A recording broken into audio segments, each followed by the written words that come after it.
योगेन चित्तस्य पदेन वाचा मलं शरीरस्य च वैद्यकेन योपाकरोत्तं प्रवरं मुनीनां पतञ्जलिं प्राञ्जलिरानतोऽस्मि।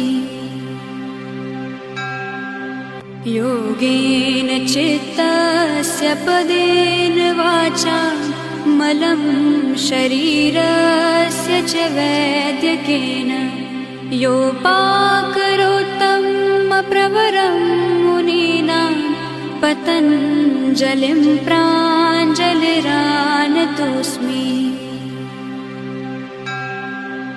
योगेन चित्तस्य पदेन वाचा मलं शरीरस्य च वैद्यकेन योपाकरोत्तं प्रवरं मुनीनां पतञ्जलिं प्राञ्जलिरानतोऽस्मि।